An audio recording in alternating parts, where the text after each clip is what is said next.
Yeah, well, I think that's why I always ran a room. Is I always felt like I knew more than the people that were booking, because most of the people booking, even the high-end comedy clubs, have never grabbed a microphone. You know, they never, you know, I remember I had a breakdown on Last Comic Standing when it first came out, because the two guys that were judging the people that were going to be on the show had never done stand-up. And it was like before they had comics doing that. And it was just, and they was like producers or something for the Tonight Show. And I was like, dude, you've never grabbed a microphone. Who are you to say anything about comedy? And I had a big crazy meltdown, and needless to say, I didn't get on the show.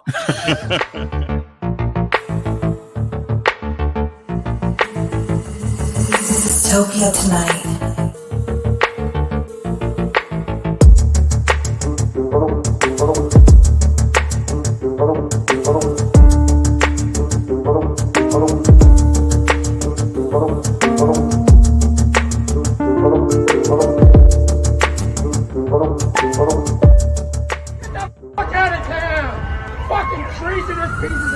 Dystopia tonight. Hey, what's up, man? Hey. Yeah, we met somewhere awful, and we weren't getting paid enough. That's all. Exactly. That's pretty clear that that's what happened. And that creates the bond. Did I tell you the last time we were together? The first time I do remember seeing you, though? Maybe. It was, I was like, I swear to God, I was just starting out.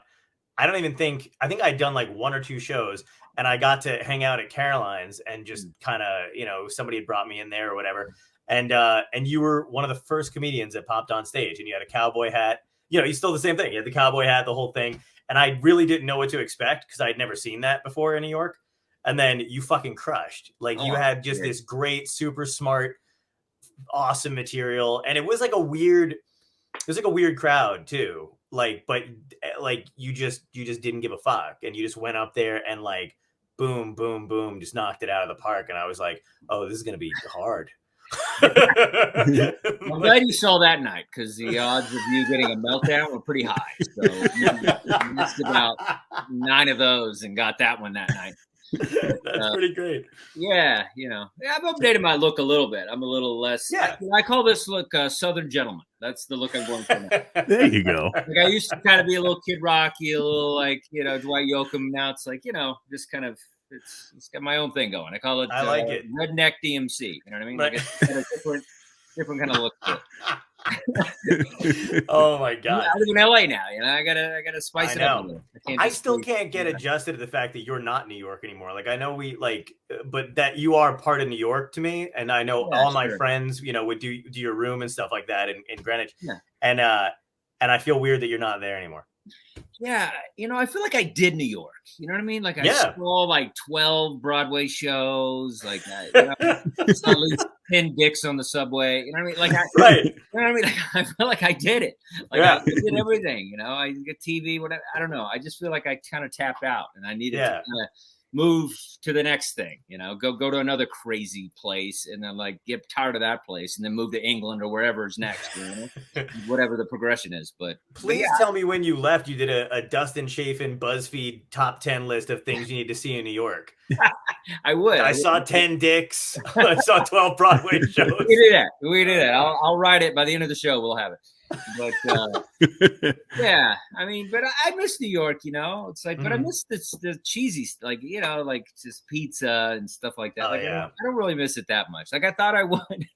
I don't miss a lot of the comics, you know, because it's like, the thing is, when you run a comedy room, it's like comics become something else to you. You know what I mean? Like, just like I want to.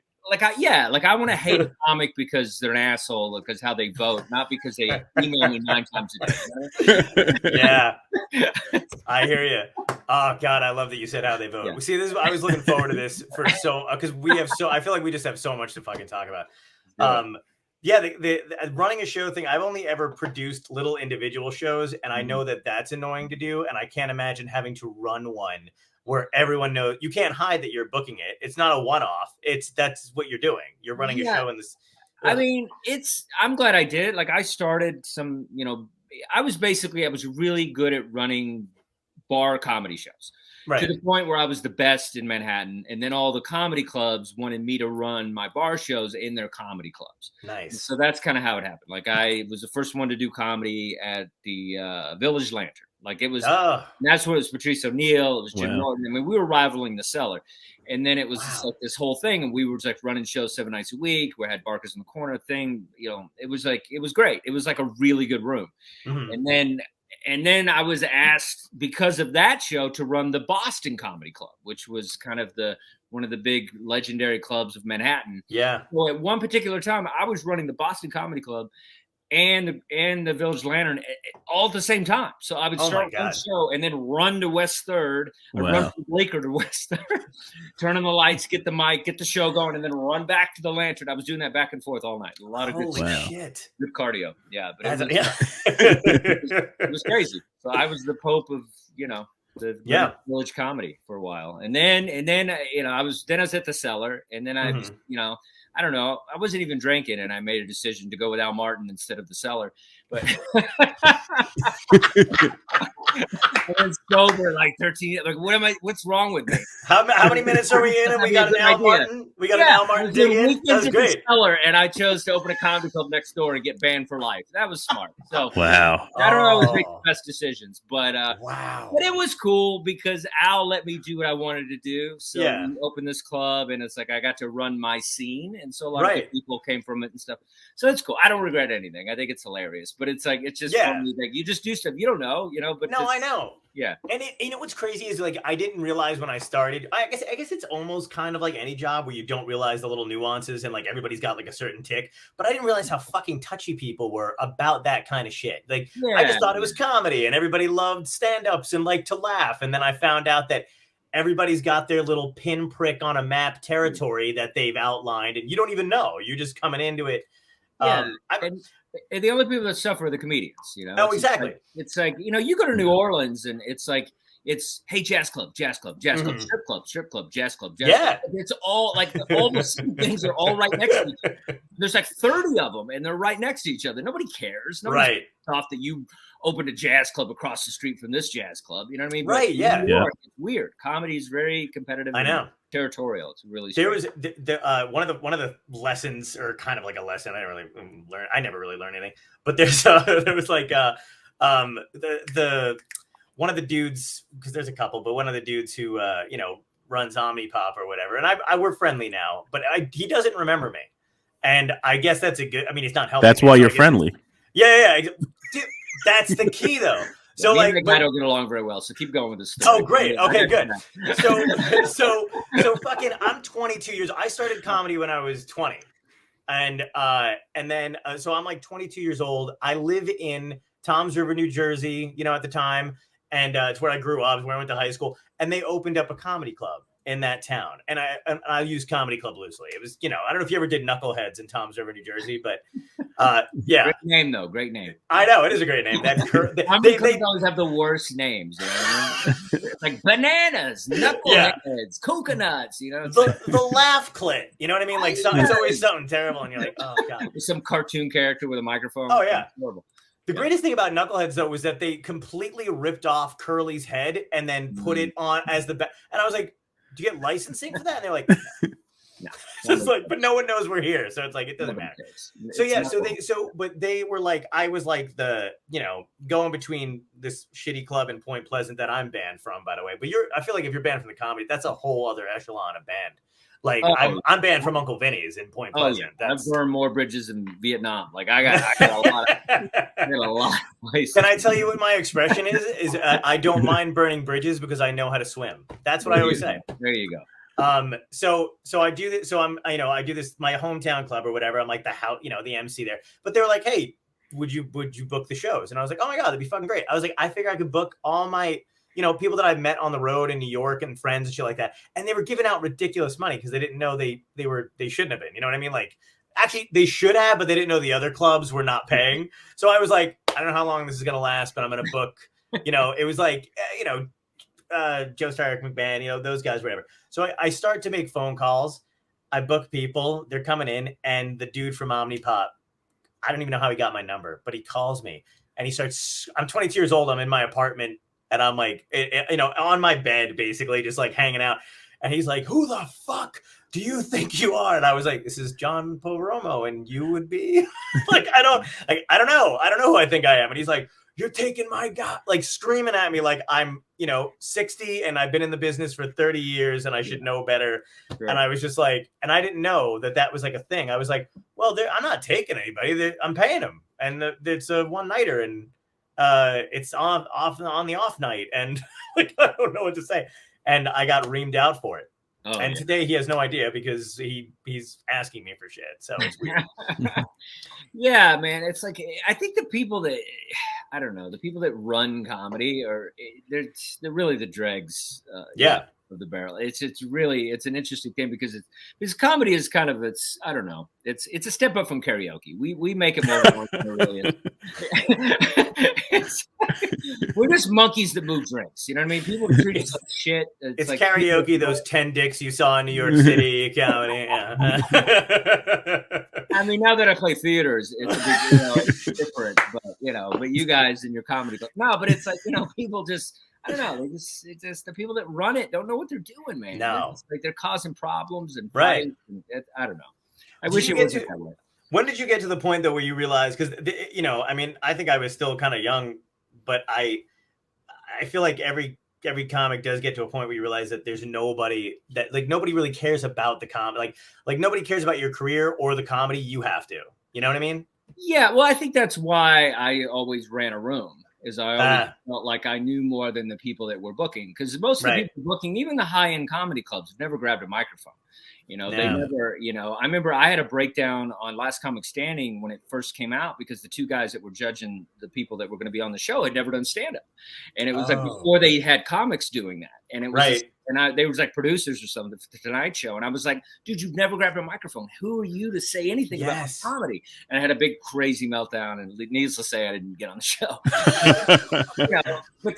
But I think a lot of people that involve themselves in the creative process of stand-up, they've never done it. And so I think I felt like I was a guy that I've been doing it for a while. Most of if you're not funny, I'm probably not going to be your friend, because I like being around funny people. So all my friends are funny. Right. My girlfriend's funny. Like anybody I'm around, like, we're all just funny people. It's like my group is funny. And so any show I would do, I could get a guy that's a well-named guy, a big name guy who maybe wouldn't need much money because he's my buddy and he's just working out or whatever. So I ran all these good shows, but I felt like that's kind of why I did it, because I felt like people didn't know how to run a show. Right. Yeah. But I don't know. And I think that's just, comics should be involved in the process a little bit. But the problem is then you get in that thing where you're like, I just want to be a comic. And then everybody treats you like a booker. And that's when you have to move to LA and just change the number. And I hear you. Yeah. I moved out to LA. I lived there for like 2 years. Yeah. And I felt the same way. I missed the dumb stuff. I missed the pizza, the bagels. There's no good bagel places out there or whatever. But like, I miss that kind of shit. But I don't know. There was something good about getting away and even then coming back. I love it. And I don't think I'll ever come back to New York permanently. Like I'd love to have a place both coasts. That's the goal, But it's like, I love LA. I love, I don't know. I just love the challenge. I like that people don't know. A lot of people know who I am, but they just know me from whatever they see on stage. Sure. You're not tainted by this thing in New York. Everybody knows me as this one thing. So I get to change my identity a little bit and just have fun and be a comic. What's cool is anytime I go back out to LA, it's like I can just get spots no matter what. Because when I went out there, I did the same thing you did, like you said. But I'm like, I always welcome at the Ice House. And that's always a blast. Flappers was always really good to me. Comedy Magic Club, and it was open. And it's like, they're great rooms, and they're really, really not. I wasn't used to how warm they are to comedians. Yeah, just so you know, 2 of those clubs aren't open anymore. But anyway. I know. Tell me about it. I was really sad about it. Comedy Magic Club out there. Flappers is the only thing, and the Comedy Store. But that's Comedy Store is a comedy store. But Flappers, yeah. But yeah, the Ice House, I like how the Ice House, I feel so bad, but they're like, we're under renovation. And I was like, sure. Like, are you guys coming back? Like, it's been a long time for renovation. But yeah. But what I like about LA is like, I feel like there was a time where comedy took a shift. And, far as like, doing your stand up and somebody recognizing you or somebody seeing you for your talent. Industry's not hanging out at comedy clubs anymore. They're clicking on YouTube. They're, it's a whole different thing. But in LA, I feel like there's still kind of these hungry people, agents and people from production houses and Warner Brothers and stuff. Like I've had just 8 people in the crowd and like a head dude from a network come up and start talking to me. I didn't have that happen to me hardly ever in New York. I feel like those guys didn't hang out. It's like, I feel you. Are you doing? I like that about LA. That's why I like them. Yeah. Well, I and then you look up on the balcony and the Red Hot Chili Peppers are there laughing at your jokes. Like, what? So I like that. That's awesome. Yeah, I mean, I know that's the craziest thing too. I met I was doing a set at Flappers and I met Dave Grohl and he was in the audience and I got a picture with him and I was just like, I didn't fucking see Dave Grohl in any of the at fucking Bananas. Bananas or Knuckleheads, or Knuckle Huts. What was that? Monkey balls. What do you got? What is what was that fucking room at Charlie O's for a bit or whatever? I think it was called Charlie O. It was Franklin's. Joe Franklin's. Yeah, Charlie. I used to play Ben Franklin's. That's who I played. Ben Franklin's. I got syphilis there. It was a rough room. All right. Thank you for knowing that. Oh my God, they made you bark for electricity at those rooms. Hey! Look at us. That's how you do comedy, kids. Anybody watching the show? No, but that's how you do comedy.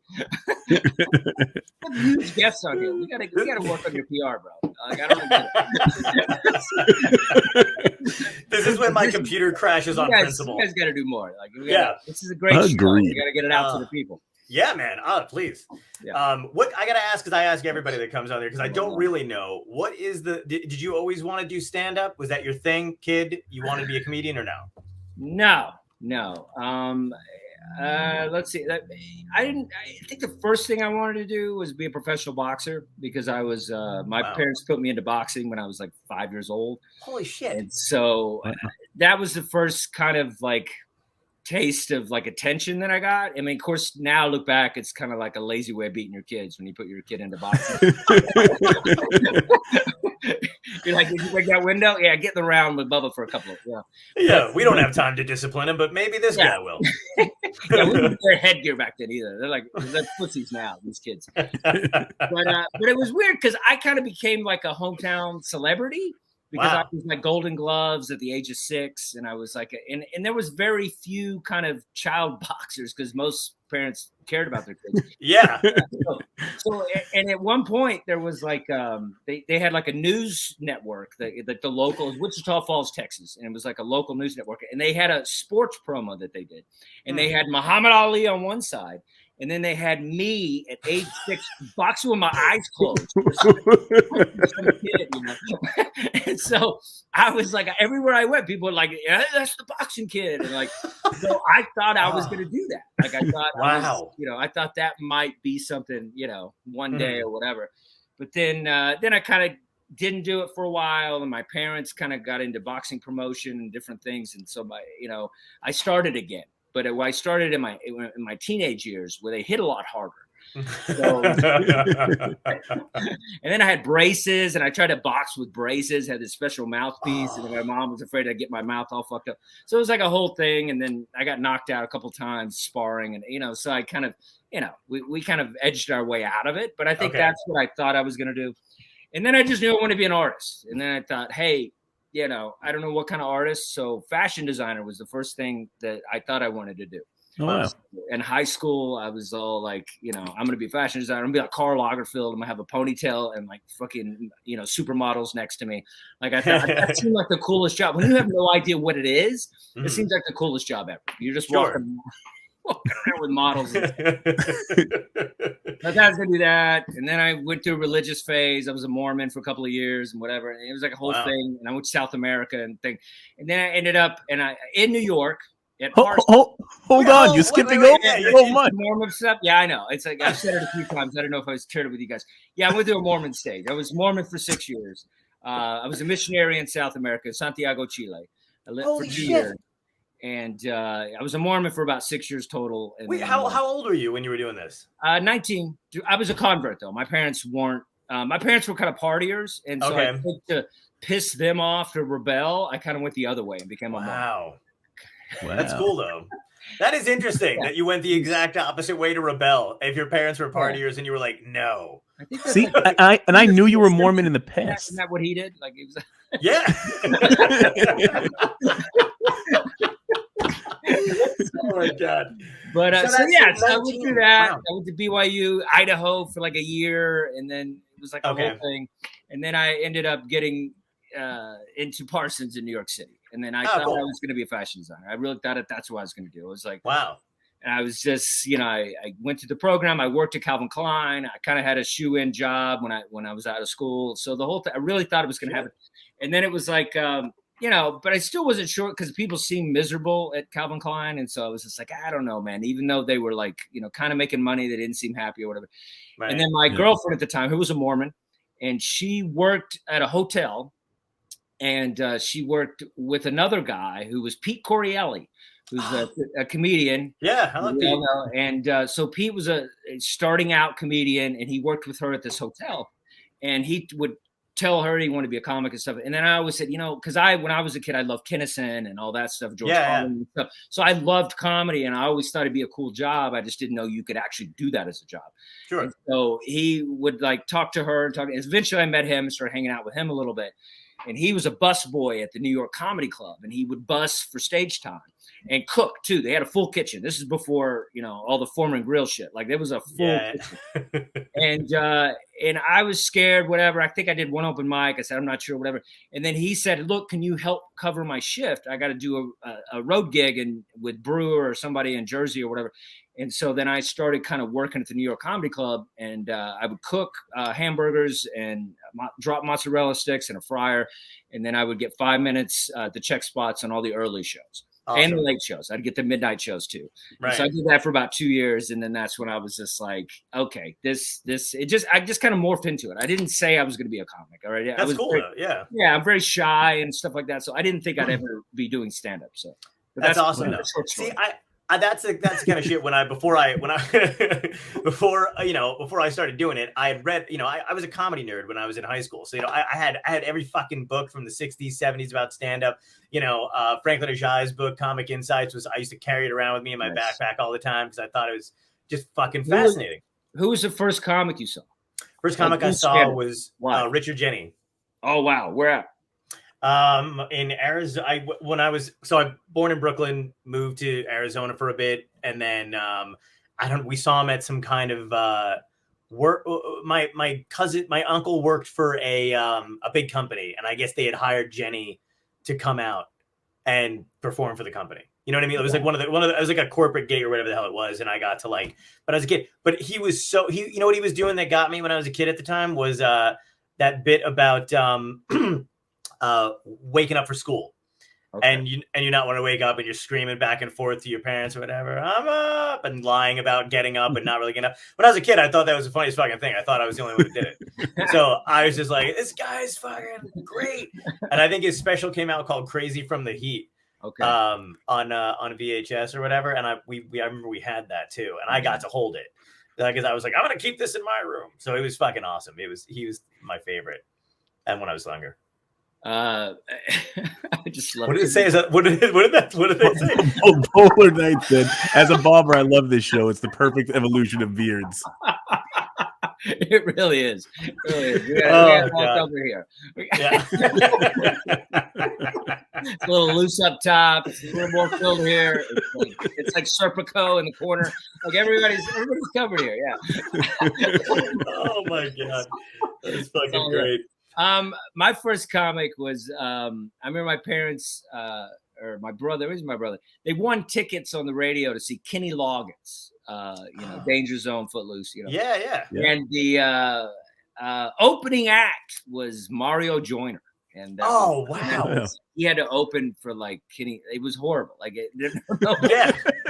They're all white people. Nobody. What a terrible combination. It's a Kenny Loggins fan base. Nobody wants to see Mario Joyner. They don't know who he is yet. Mm-hmm. So I remember him just like bombing and just being horrible. And then I remember thinking to myself, oh, you could be bad at something and still get paid. I might do this one. This seems cool. It's like That's weird. so but funny. Cool. Yeah. Yeah. I missed that whole thing. I mean, we've had comics on here who constantly talk about opening for, weird bands and shit. Mm-hmm. And, like I feel like that went away, and I don't know why. I don't know if it was because the agents don't manage comics and bands, you know what I mean? Because I feel like they got mashed together. Yeah, but it doesn't happen that much. No, it doesn't. I've done it a little bit. I did Bamboozled. Remember that? Yeah. In Jersey, they would have like, Sure. and it never works out when you combine comedy and music. You know? No. Like it just never. It's. I remember I did. I was with freaking Triumph, Insult Peter Smith. Yeah. With him, because a legend, and we were just like under this tent. We were waiting for some we had to follow this punk band, and they were like a rip-off Rancid or whatever. And then it was them and then us, okay. And I'm like, fucking Peter Smigel, the fucking genius. And I'm saying it was gonna be me, then him. Like it was just a 2-man show. I was so excited. And so we're about to go after this punk band. Then all of a sudden, the punk band gets off, and they say, "Yo, come to our tent. We have free pizza." And like 300 people just laughed. And I was sitting, and there wasn't one person. And he's got his little dog on the cigar. Yeah. Oh my God. We're going to get some pizza. Like the show was completely canceled. It was like hilarious. That's fucking hilarious, man. Nice. But yeah, pizza over comedy any day. That's the moral there. Absolutely. Like full circle. Yeah. Yeah, but I've done some stuff, and sometimes it works all right. I opened for Lone Star, which is like a big country band and stuff. Oh, cool. The thing is with me is because I have the country theme or Texas or whatever, so I would always get booked to open for some sort of music. Like I opened for Johnny Cash. Oh wow! Impersonator. That was awesome, by the way. I fucking fell for that so hard. Got the hook right in my cheek. He looked just like him. He didn't. He sounded just like him. I'm not lying. This is a real guy. He's like the best in Branson. And I got booked on that gig. And remember that Missy lady that died? You know what I'm talking about? Yeah. She booked me on that. And it was the weirdest thing because I love Johnny. And so I was so enamored by the whole thing. I didn't care that he was impersonated. The guy looks, he's dead on, Yeah. And it was like this shitty gig. And it was like an Elks Lodge or something. Which I don't know what an Elks Lodge is. I think it's like Illuminati for poor people, but it's the worst. It's the worst. It's never good. Right. And everybody's like 1,000 years old. Yeah. And so I'm on stage and I kind of eat it, but I'm doing, I'm trying to like be fun because I don't want to ruin it for them. Because I always take that thing like normally if there's a comic behind me, I don't give a shit. Like I would burn the room down. Like I don't care. I don't care about saving the show for you. No, unless you're paying me good money and you're a big act or something. But if you're just some whatever, I don't give a shit. And so so I just so I was trying to be peppy about the whole thing. And so I eat a dick, and then they bring up Johnny Cash. Yeah. And so he goes on stage, and and I'm all happy because we talked before, and I'm like, he said he was going to play "Hurt" for me, the 9 Inch Nails. I was so excited, And then he gets on stage, he starts shitting on me, but he's, and then it's this weird thing. I'm wearing a Johnny Cash T-shirt, and then Johnny Cash is shitting on me. It's like, it's not very funny, huh? Well, his set went up in a ring of fire, and he's like, fucking me like that, and I start getting pissed off. I'm like, fuck you, Johnny, and I start flipping him off. Like, fuck you, I'm gonna go play June Carter in the parking lot. Like I start flipping out, and then the next day I got in trouble. They were like, they heard you flipped off Johnny Cash. Motherfucker Johnny Cash. I go, no. I motherfucked a guy named Steve who thinks he's Johnny Cash. I don't know what you're talking about. But it was like this whole thing. So comedy and music doesn't always work out. That's the best fucking oh my God, that's fucking hilarious, man. Not walk the line. Oh my God. Fucking great. So then what was it like that's got to be like would you consider that a hell gig? Because I feel like you made it fun for yourself. You know what I mean? It wasn't even like it's not even. I don't believe in that phrase really. It's like as long as it's somebody's actually paying you. It's like it's whatever. I don't. Right. I get surprised when they're a good gig. You know what I mean? Yes. Like, when it's like goes well. Oh my God. The I love that lights you said work that. and the mic works and you get, actually get your money. And, you know, I'm always surprised. I'm like, oh, wow, did that just happen? Did I get paid on time? Was that crowd actually really good? You know what I mean? I expect it to be a hell gig. Yeah. You know? But isn't it weird? The bar is set so low for us that anytime, like if we get normal shit, like like I was talking to Ted Alexandro and I was like, yeah, dude, I'm like, the first time, you know, I got to work with you, you were so nice. I said, you let me, we got to eat dinner together. And he goes, I just want to stop you there. He goes, how low is the bar set for comics that you thought I was nice because I let you eat with me? So I was like, yeah, that is kind of, I never thought about it like that, but I was like, yeah, you let me eat with him, soup at a table, like people. I thought it was cool. Nobody else ever did that. Yeah, I wouldn't let you eat with me. You eat in the car. Yeah. I mean, comics. Oh, speaking of car, this is funny. There's a comic. I might say his name. I haven't decided. Do it. We'll Fuck, we love that. Not yet. But I'm right. gonna work it around. I'm gonna be telling his stories throughout the show. But one of the things he used to do is this a guy. He's from Canada. That's all I'll say. And okay. He's not that old, but whatever. You just put it together yourself. So he this guy used to, like, he'd have openers drive him to gigs, right? And then they would and instead of taking the hotel from the club, he would take the money from the club and then make him and the opener, they'd have to sleep in the opener's car instead of taking the hotel because he pocketed the money for the hotel. So they would sleep in the comedy club parking lot. What a piece of shit. Like, what is it, $50 for a, right? Yeah. You know, for a Motel 6, 40, $30, you know what I mean? Like, I don't know. It's crazy.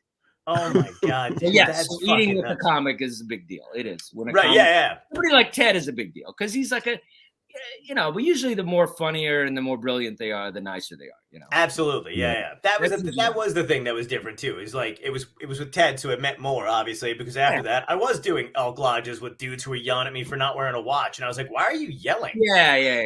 You know, so it was weird. The funnier they are, the more of a dick they are, for sure. Absolutely. Yeah, exactly. Yeah.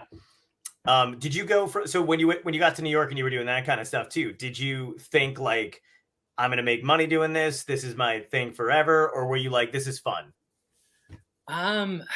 It's just now being fun, like this month. Oh, okay. The last couple of months have been fun. Okay.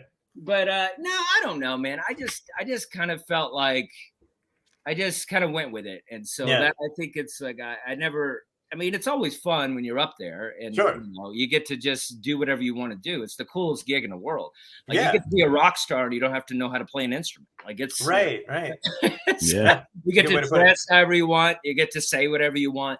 Like it's you know. So I was always you know, into it, like because of that. Like I was always drawn to it.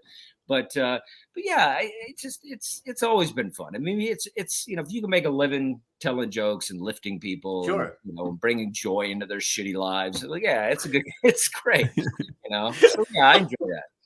But, no, I hear you. Yeah, I mean that is the kind of fun thing too. Were you a guy who immediately wanted to go out on the road, or were you content with like just kind of hanging out in New York? What was your vibe? I still don't know. Okay. That's cool though. I still don't. I hear you. I just like you know, I think the running the shows thing like got me real tight on stage, but it also kind of like, you know, kept me off the road. Like I wasn't able to like work as much. So I was, you know, you know, I have a perfect city act. Like I have the perfect New York City 20 minutes. Like I know how to do that. Yeah. So I feel like, but I'm just now kind of working the road, you know, like with these big comics that I'm blessed to work with and stuff. And so I get to, you know, do that now. But that's right. Yeah, you get you open for TJ Miller a lot, right? TJ Miller and Nate Bargatze. I'm doing a tour with him. And Nate, that's right. Yeah, so that's been great. You know, that's awesome. These are like, you know, Nate's, you know, that's unbelievable. Like it's, you know, like 5,000 people and stuff. You know, so it's just like a dream come true. You know, it's like you know, so you go from these shitty, you know, Johnny Cash or whatever, and then and I woke up and I'm like, all right, this is fun. And then then you see the crowd and it's awesome. You know, so it's like, how was the adjustment for you from going from that kind of thing to a 5,000 seater to a larger venues and stuff? Was it weird? It's not weird, but it's definitely adjustment. It's more about his act is clean. So you gotta be clean. Like a lot of kids come out with their, parents with their kids and stuff. So I had to adjust a lot of that. I'm pretty edgy. I grew up with Dave Attell inspiration and that kind of thing. So it's like, that's kind of what I do. But so I had to kind of reel that back a little bit. Yeah, but it's been good. It's been challenging, but it's been good for me, and the money's great. So yeah, you don't strike me as like a starstruck guy. But were you ever like is there anybody that you ever like comedy wise that you're like holy shit like or not really? John Leguizamo freaked me out. Like he was hanging out at the comic strip, and everybody was treating him like he's just a comic. And I was like, "Nah, dude, you're John." I couldn't even speak. Like I was thrown back by him because I feel like I used to see all his one-man shows, like Sexaholic and Freak and all that in Manhattan. Like, I think he's so talented. And then his movies, he did Spawn and like Spawn he's just so great. Good. He's in everything, and so I just he's one I couldn't really speak. Like I was just like a dork, kind of be like, hey, I love your work. No, dude, and because there's some people where you're like, okay, I'm just gonna treat them like like a regular person, but some people you want to go up to and say, holy shit, you're fucking great, but you're like, if I say that, it's gonna suck. Like I don't have anything to say, but I want to say something. It's a weird combination of shit. Like I find it so funny when people are like, younger than us in comedy or whatever, like, oh, can you believe we can't say hi to Seinfeld? And I'm like, yes, I can believe you can't just walk up. What the fuck are you talking about? Yeah, I mean, Seinfeld's kind of like reserved or whatever, but I mean, now we have famous friends, and so it's we get it. But when you're starting out, you don't, you're not around anybody famous, and so you don't understand it. But now, if we both, I'm sure, have people that are doing stuff, and so it's like you get it, and then you can't have a real conversation without somebody coming up with a selfie, or whatever. Oh, so you get all the downsides to it, but yeah, I mean, I don't know. It's like I just it's definitely been great for me because I've paid so many dues. So doing these kind of shows have been really really nice, and just it's like cruise ship money, but I don't have to be on a cruise. What I mean?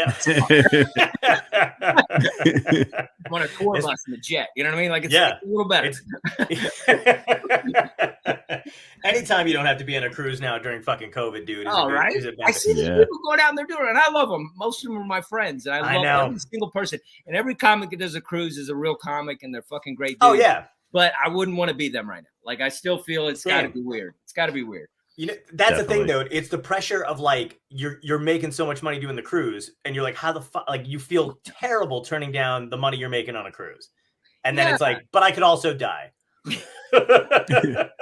I mean that's showbiz, right? You're set up like that, There's so many people that have compromised so many things. Yeah, it's like, I'll suck a dick, but I get that part. You know what I mean? Yeah. That's what showbiz is. Absolutely, I agree, and I don't think it should change. I think that's the perfect clip for this show. I think so too. Yeah, I'm gonna suck a dick. I get the part. That's what showbiz is. Like I might get COVID, but it's $3,000 a week. That's the comics think. They don't give it. Because we're so desperate. Because gigs should pay that. The man, gigs should pay more, and they don't. Yeah. So it's like you got to go out the fucking water and get fucking a disease just to make decent money. You know what I mean? Absolutely. It's pathetic. It really is. I know I only have like another 5 years left before anybody's gonna pull up in a limo and ask me for a handy to get a role on a show. You know what I mean? Like I'm like, come on, that fucking limo. That tight t-shirt look. You got to use it while you can, baby. That's what I'm saying. This is not going to stay. I don't know what's going to happen. Yeah, that's going to stay. We know we all hate you for that hair. It's going to stay. You got that good gene. Is that a grandmother or something? Like who had that hair in your family? Oh, Italian. Man, I'm all my dad's brothers, all of them full head of hair. It's my grandma, I'm fantastic.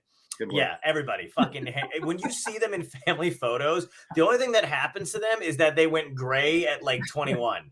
And I was like, if that's the curse, then that's fine. I don't care what it is. But yeah. That works. Yeah, they were fucking crazy, man. That's all. Like, do you find it conflicting though? Like, I don't know how you feel about it because I'm always kind of torn between like a lot of our friends who kind of just have gone a little nuts during COVID. Like there's people I genuinely like a lot, but who are very much like, pandemic shit. And I don't like, I can't, it drives me fucking crazy. and some of them with extreme followings. You know what I mean? Where they're like kind of putting it out there that this is all a bunch of bullshit. And I'm like, and then I posted something the other day, but I just thought of it because I was like, I'm surprised. I don't know why, but I was like, it does kind of shock me. But then I'm like, well, considering how well comedians handled the AIDS epidemic, I don't know why I'm surprised that they can't wrap their heads around the COVID pandemic. Yeah, I don't know, man. It's like, I don't know. I used to kind of be kind of in it, kind of far as like whatever was happening, I would just kind of like, kind of go after it and like set my opinion. I used to go after comedy. I used to kind of like, I was one of the first writers for cringe humor. I would kind of like go after like the hypocrisy and how, people, stuff. I would also, and I would kind of do that. But then I realized the older I get, it's like, I don't know if I want to fight that fight anymore. I feel like I don't want to be a sellout and a pussy, but it's like, I don't try to put as much business online like I used to. I try to keep it a little vague because I don't want people, because you're like the fucking ghost of Christmas future to me, because I'm like, everything you're saying, I have this impulse to do, and I'm like, oh, maybe I should. Yeah, I mean, because it's like, I don't know, dude. There's just so much going on. I'm just amazed by things, It's like, because like Kumia Network, there's so many. It doesn't matter what your affiliation is. There's still going to be people that'll let you say and do whatever you want. So there's so much going on. Like, and a lot of those guys are my friends, and so I don't want to piss on them at all. Yeah, but I'm just saying, it's like, I don't know. It's like comics. Brad Paisley was talking about it. He said that he thinks entertainers, or this is the kind of stuff that gets people COVID, but he he said he thinks entertainers are kind of immune to COVID and stuff because we are around people so much and we're sharing microphones and stuff. So I don't know. It's wow. But that's he does know doctors who are also around people that are getting it, right? Like, I don't know. I mean, I don't know. COVID keeps us young. So I don't try to go too much at it anymore, No, I know what you mean. It's just one of those things that frustrates. Like, I feel like sometimes I'm just taking crazy pills, and when it's worse when it's somebody that you know. I don't know why it is, but when it's strangers, you kind of you don't know them, so you kind of expect it, and you can kind of brush it off. But then when it's somebody in your world, you're like, what the fuck happened to you? Yeah, I don't know why. I don't know, man. I feel you. I think the key is for the people not to know what your affiliations are and what your affiliations are, and just I blew that one. Just make some money on everybody, and just I agree. Keep it light. You know what I mean? Write your book when you're done and tell everybody how you feel about them. But in the meantime, punk rock thing don't pay the bills. You're absolutely fucking right. You're absolutely Bill Hicks be playing fucking knuckleheads right now.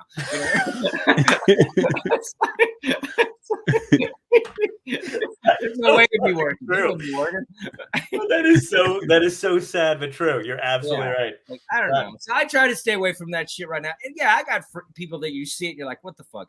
And so I used to do that, but I've lost family members over it. And so me too. So I try to like, now I'm backing up a little. I've had to block, when you have to block an aunt on Facebook because of her political, you know what I mean? You're just like, well, that's what I said that to somebody the other day where I was like, there is something kind of truly fucked up about like how social media and all that other shit has made it seem convinced other people that everybody has a platform, and it's like it's not though. Like, your 75-year-old aunt doesn't have an audience, so there's no real reason to go at her. But she probably has a podcast. Oh God. Yeah, no, I don't like it. I think I'm not a big. This whole thing's made me not a fan of freedom of speech because I feel like too many people have freedom to fucking. I agree. Stuff and they have no idea. I get mad when people critique movies that have never done anything in movies. Like, dude, me fucking too. I'm not even kidding you, dude. I a few of my friends, like we all watched Don't Look Up this past. Have you seen it yet? Not yet. It looks interesting. It's so fucking good, dude. But we all watched it. You're gonna watch it and be like, I fucking hated it, by the way. I like all those guys. I like it. Me too. But it's a great fucking movie, dude. Like, it totally like holds up the mirror to society. The whole thing satirically, it's brilliant, and it just shows you what we're doing now, right? It's really great. But I have a lot of friends who like kind of were like, no, I didn't think that, and I wanted to be like, what do you do? Shut the fuck up. You know what I mean? Like, I get like that too, where I'm like, I don't understand how you could, not having done anything ever, Yeah. or ever said anything remotely funny. Yeah, yeah. People they could just shit on a movie. You know how hard it is to get a movie made. Ask Mark Yeah. Riccaboni. It ain't easy. I, Like, the truth. it's so hard to I get a love Mark. movie made. That's great. And then people True. just like want to fucking just shit on the art process. Yeah. I broke up with a girl one time who didn't like Pulp Fiction. Like it was like I just said I can't be with you. Like we literally, I was like I can't. You don't see how I just like I'm out. Yeah. And then she loves soap operas, and I'm like, oh, fuck you. And you're so yeah. like yeah. Oh my god. You just remind. I had a girlfriend who I did not like used to shit on Bob Dylan every time he came on, okay. and she'd be like, "Can't listen to him," and I'd be like, and in my head, I knew I was younger, but I was like, "This is ridiculous," but I think I'm gonna have to end it. Because I want to like I can't do this every time he comes on. It's not, you know, we did everything we're gonna do. I don't need to make this last. Yeah, I'm going with Tambourine Man, Mr. Tambourine Man. This chick is, it's like, but people just we should have a like shut up day. You know, we should just have like a day where nobody talks, nobody posts. Nobody says anything. You know what I mean? Right. Just day of silence. Like nobody shits on anything. Nobody leaves a Yelp review. Nobody leaves a video fucking comment. Like we just shut up. One day, nobody hears your opinion. Yeah. We need one of those days. Like I agree, man. You can have Valentine's Day and just give us that day. Like give us a fuck up day. Yeah. I feel the exact same way you do. I'm just trying to work. So, no, so that's why I'm not posting because I live in LA and I kind of overdid it and try to afford my lifestyle. So I'm dialing it back a little. It's so smart. No, I get it, dude. I admire you too because most people go to LA out of shame or because they got caught doing something shitty in New York. You know what I mean? Like that's where people flee. They're like, oh my god, I should go to LA where no one knows me and there aren't sexual assault charges against me. I should go to LA. They just do it there. I mean, not like that's not out there too. So no, I know you know it is, but they just switch. They accept it more. Yeah, not even that. You just have bigger, to like producers. Like it's not just shitty comics. Yeah, absolutely. Yeah, it used to be people used to go out to each coast to do different things. You went out to if you were on LA, you went to the East Coast because more stand up. If you go out to LA, it's for TV shit. And now it's just because like. No, but I like, with LA for me, like, I'm working on scripts and stuff. So I wanted to aim a little higher. So I feel like I hear you.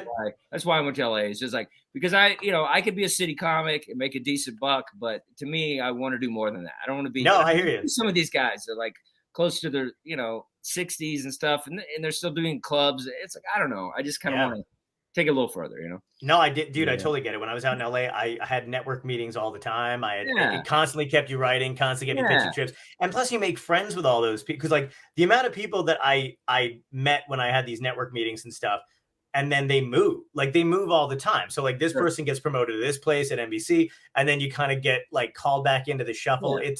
It makes you feel like even when you're not like doing the stand up thing or whatever, you're still busy doing 5 other projects that could possibly go somewhere. Yeah, or you could just make your own shit out there. I mean, it's like so, it's like if you just looked in your apartment complex, I bet you could find a sound guy and a screenplay, light guy. We all live together all the time. Yes, like you could just do your own projects, which I love the idea of that. Being out in LA. So I know what you mean. I knew I was going to be like I was at a cafe, not to brag, in LA, and please brag. I love it. But I know, I just love when people but I was at a cafe and somebody was like, hey, what are you doing? And I was literally eating and I'm just like nothing. I'm just eating. Like, great.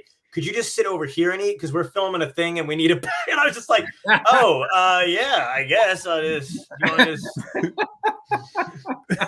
John, you should have been like, here's my SAG card. I know. I want my day rate. What are the odds of that? You're just having lunch and then you get a credit. I mean, exactly. That's LA. Is this going to be big? That's LA right there. You're just eating a salami sandwich and you get a credit. Do exactly what you're doing, but over there and less mess. Hilarious. Fuck. Well, that was so. Were you around during the Bring? Like, I know you were around during the Bringer thing, but would you feel like because that's when I started was 2005, and there was the height of Bringer shows. Yeah. So, like, did you kind of like Are we still talking about this bringer shows? No, we don't have to. But I wanted to. Well, it's getting to somewhere else. It's a thing. People are like, but it's not. It's not around anymore. But it was a thing for a period of time. Like we're bringers are still around. There's bringer shows. Are they really doing it? Oh yeah, absolutely. I didn't know that. Yeah, absolutely. People are still finding a way to. I did bringers. Well, the thing was, I was a Mormon, and so I could bring half the church. So I remember I did one bringer show at New York Comedy Club. It was I'm not even exaggerating. It was at least 40 people, maybe more. Right. And it was really funny because I didn't tell anybody that I was a Mormon, and I didn't tell anybody the crowd was Mormon. And so comics were going up, just talking about eating ass or whatever. And then nobody was laughing. And then I think, and Chris Mazzilli, who owns Gotham, was a comic at the time. And he didn't know either. And he goes, "What are you guys, fucking Mormon?" And then everybody went crazy. And they were like, "Yeah, we are." And it was like the funniest thing. That's hilarious. Yeah, I did bringers for a little bit, and then till kind of got kicked out of the church. And so I couldn't bring 40 people every time. Finger bang the Sunday school teacher. Next thing you know, is that how it went down? Again. so that's why I started producing shows. Like, the Mormon thing's not working. I gotta figure a way to do it. So then I did hard shows. But I jumped from. I don't have. There's not a problem with bringer shows as long as you. No. Well, what I was getting at anyway is that I don't think you stayed particularly long in anyone's. But you know what I mean? Like, you seem to rise pretty quickly in the in the New York scene. So I just did what I could do and whatever. And I always felt it was if I could find a way to get people that like I would stand on a corner and bark or whatever. It's more of that's more honorable than bringing your office staff every freaking Friday night. You know what I mean? Oh, totally. Yeah. So I don't know. That's kind of what I kind of started barking. Like I was the first person to do it in Times Square and get a team and all that shit. So it's like nice. So I ruined a lot of comedy venues. We took that format and then put on shitty shows. But I don't know. I just comics need to. And then Pete Holmes did a show around it. But Oh my god, yeah, I know. Crashing. I loved when that was on the air because all my Facebook feed was just either people praising it, trying to get on it, or like just shitting on it. Like this is not how it. You don't run into Sarah Silverman on a street corner and then she just brings you on the road. I mean, the Artie Lang thing. It was like Artie Lang would not hang out with you unless you had drugs, and then he would hang out with you if you were an open micer.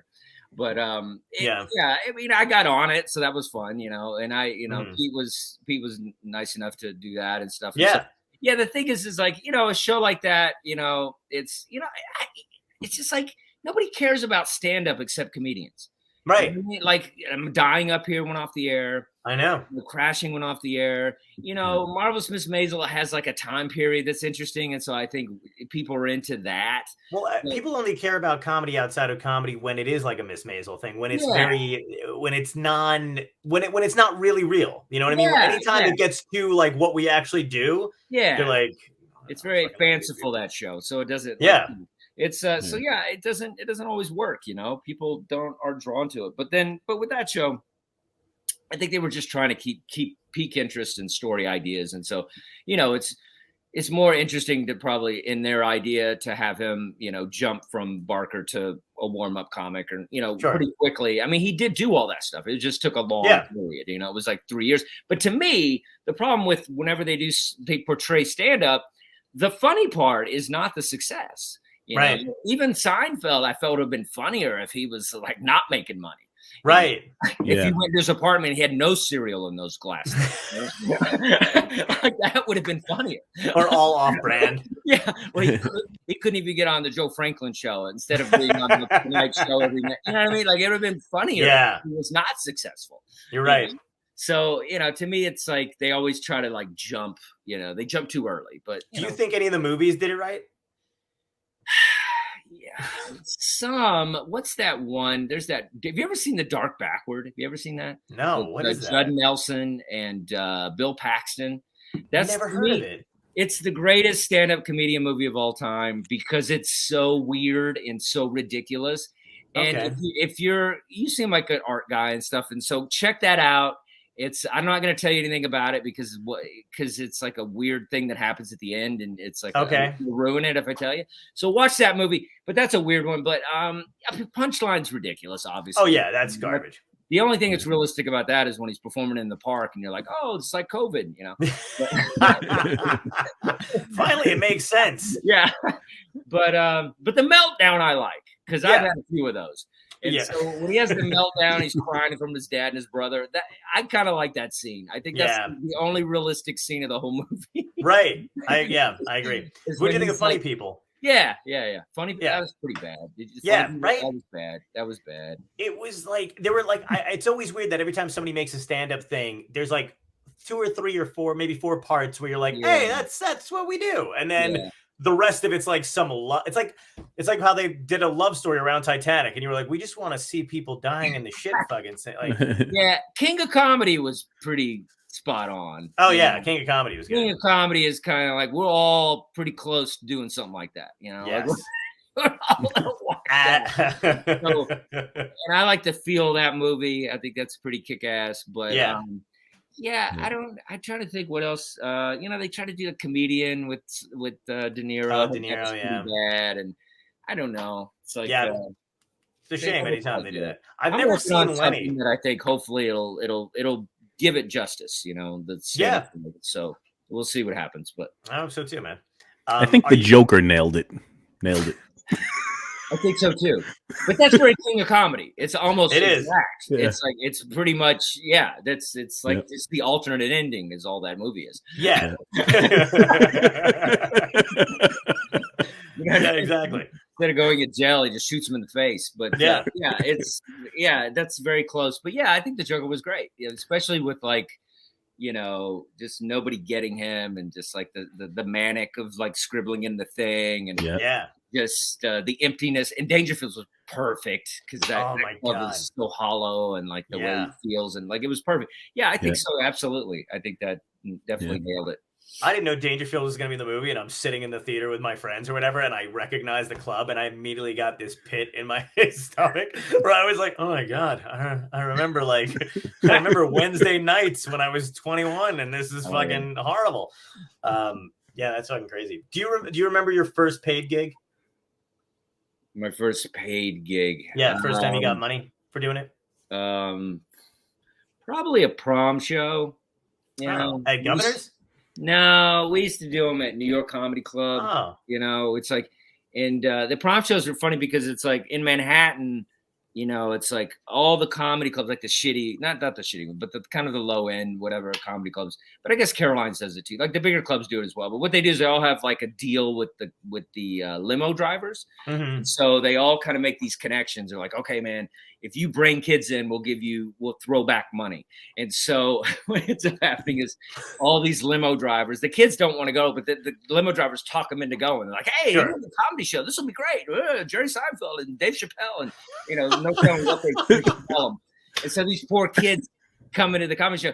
And, a lot of times, and then so we would know these prom shows were going to happen, but we wouldn't know when. So a lot of times we'd have to just wait all night. Sometimes it could be they get there at 11:30. They might get there at like 3:30. Oh my so God. We would have these late, long shows. And so we'd just be, smoking weed and getting hammered. And then we have to entertain children. Nice. Because some of the kids were young. They were like 14 and stuff, like junior proms and stuff. So that was probably the first time, just probably getting up $20 on a prom show. It was probably the first time I got paid. I had one gig that I was, I think one gig before that was probably the worst gig of my life. And it was, I took a comedy writing class at the New School. And I was like the only one that was kind of doing stand-up, like at a club and stuff. And so I think I was still working at New York Comedy Club as a busboy, but I was getting time, but I was slowly getting closer to where I wanted to be. And then, so this was actually the first gig. And this guy in the class thought I was really funny. And he had a friend that was a DJ, and they were doing a New Year's Eve show for these Polish people in the Catskills.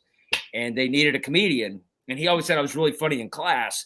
And so I got all excited. I was like, all right, got a New Year's Eve gig. And I'd never done any stand-up anywhere, really, except just check spots at the New York Comedy Club. And so I got this gig and I call my mom. My mom's all excited. My mom flies in with my stepdad, we don't even get along really. And so they fly in and then we drive from New York to the freaking Catskills or whatever. Or maybe it's the Poconos. It might have been the Poconos. That's the one out of Pennsylvania, right? Okay. Yeah. We're driving to the Poconos, right? And they're doing this Polish New Year's Eve show. and just so you know, I've gone through a lot of looks. Like this was my Eddie Vedder look. And so I had hair about like you. I used to be pretty. Had the long hair, had the long goatee, all that shit. And then I didn't have like, what am I going to wear? It's a New Year's Eve show. So I went to a thrift store and I bought like one of those ruffle freaking, shirts and like a leather blazer. And I got it awesome. like, I got it like unbuttoned and I got beads and, that kind of shit. Jim Morrison. Right. I went through that phase. And so, so I get up there and everybody's like black tie. Everybody's, just high end people. It's, they all got money. They're Jewish. They're Polish. The whole thing is just wrong from the get go. And so I'm the wrong guy for this. Anybody else, like Elon Gold wasn't available. Like, why am I doing this? Why am I doing this? And so, it was like one of those things where it was like supposed to pay $100 and then, and I was supposed to. And it's like, you don't know anything about comedy when you first take a gig. They said, okay, you got to do 30 minutes. And then you're going to take a break. They're going to do some dancing. And you do another 30 minutes. What? I didn't have any of that time. I got none of that time. But I remember, I was telling everybody at the New York Comedy Club. And I remember Brad Trackman lent me jokes. He says, I'll rent you these jokes. If you pay me like $20, you can use like 5 of my jokes for this. Wow.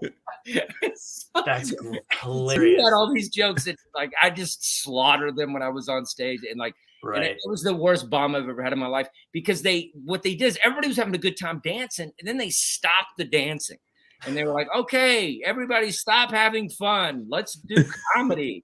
Yep. That's fucking amazing. Just sit down and focus on this shit. And I was up there, and my mom filmed the whole thing on one of those big ass video cameras. Awesome. And it was like just horrible bomb, and I'm just like melting down. I'm like, and then I'm like, "Fuck you, people!" And I start going there. Yeah. Like it's their New Year's Eve, and I'm like having a meltdown. And my parents are that. That's why I get the whole fucking punchline.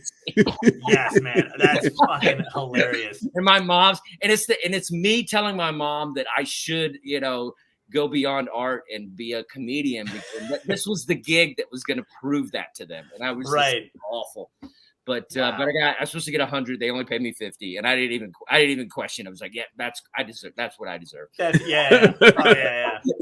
That's how bad it was. I was like, okay. I'm not even gonna argue this. You're like, I just gotta get out of here.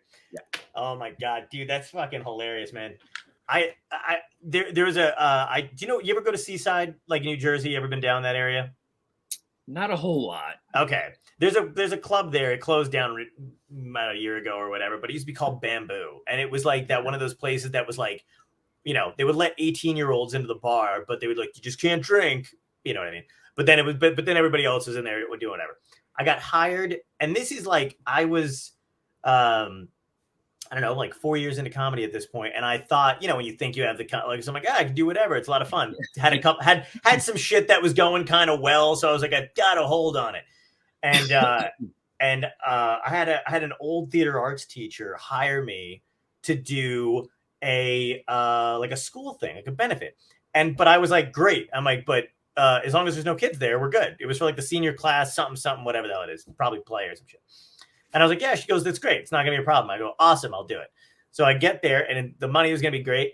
And it's in that bar. And I get there, and there's fucking everybody's children. Everybody, it's all parents, and then there's teens, and they're in like there's the stage, and there's the dance floor in front of the stage. So all these fucking seniors are like doing their, when you're at a dance floor, you're with your girlfriend, it's the first time you get to do anything. So they're having a blast, and their parents are getting drunk. And I'm immediately like, I'm going to die. I'm going to die here. So I go up to her and I'm like, do you have any idea? Sorry, my cat's creeping up in the background too. I'm like, do you have any idea? I'm like, the kid, are they leaving? Like, what's going on? Can I do my shit in front of the kids? Cause I don't have like stuff to do in front of, teens. And she's like, it's going to be fine. Everybody's hammered. She was kind of a fun person too. So she thought it was going to be okay. She's like, it's going to be great. I get on and I start, and the kids, then stop dancing, but they sit around me like it's story time. So they're all cross, yeah. And I'm just like, Jesus fucking Christ.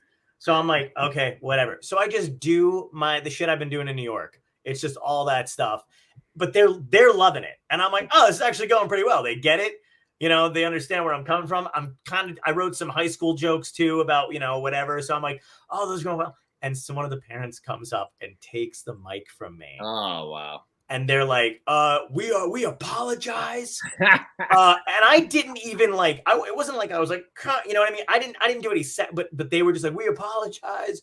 And I was just like, what's going on? And the woman who hired me, who I'm still friends with, my old theater art teacher, ran up and she was like, you have to leave. And she just gave me the money and she was like, I am so sorry, but they're coming for you. And I was like, who? And so I got the money and I started to walk out, and one of the dads follows me out and he was like, how dare you, sir? Like, and he was like on the phone. He was like, you wait right here. And I was like, who could he possibly be calling? Like, and he was like, I can't believe you made it all about you. And I was like, it is all about me. I don't have jokes about your kids. I was like, but it freaked me the fuck out. I was like, this is nuts. They're nuts. Yeah. So, yeah, I did a camp show one time at Gotham Comedy Club, and it was like in the middle of the afternoon. Mm-hmm. And similar thing happened to me. I was on stage doing my comedy in front of these kids, and Chris Brazili came up and took the beer out of my hand. He just took the beer, and I was like, "What's happening?" And he just like, I'm holding out, I'm fighting him. I'm holding on to the beer. We're fighting over the beer, and then he just takes it. And I'm like, "Hey!" And then I just get back. I'm like, "All right." Oh my god! My comedy is that's hilarious. Yeah, I just love the idea of you being like, I can see you, right? You're not a ghost. It's just like trying to pull it. I was like, hey, because your instinct is like, what? Who's taking my beer, man? See, this would be hilarious if it was in a show. If somebody wrote a show about comedy and this shit happened, that's funnier than, just hanging out with Sarah. Yeah, absolutely. Oh God. Well, listen, dude, I've kept you for an hour. I want to thank you for coming on. I got 2 questions left that we ask every guest, so I'm just going to run them by you. First question is, if you can go back in time, talk to your younger self, and give yourself a piece of advice that would help you today, what would it be? I think it'd be a little more well-rounded. I remember one time we were hanging out at New York Comedy Club, and Dave Attell was outside smoking cigarettes and being Dave Attell. And I remember we all walked up to him. We're like, Dave, do you have any advice for young, we just want to know, and he just looked at us. He goes, acting school. Talking about. And so I think that would be something to be a little, not just think that I could just be a stand-up and I think I'd want to be more well-rounded, learn the craft of other things and, not be as lazy and write more and, that kind of thing. I guess I would say, be more prolific and, learn more about different crafts, not just stand up. Right. Cool, man. Second question is, what had to end in your life, good or bad, that led you to where you are today?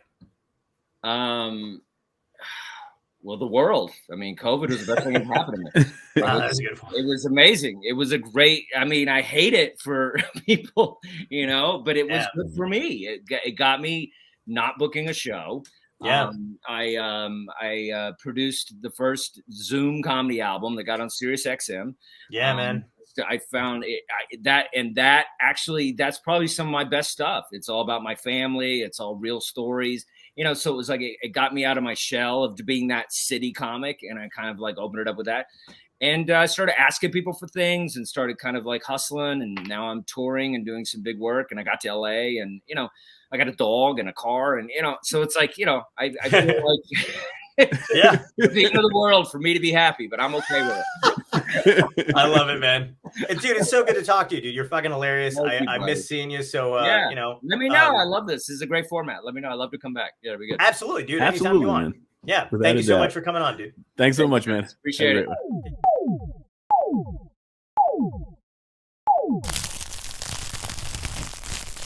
Dystopia tonight.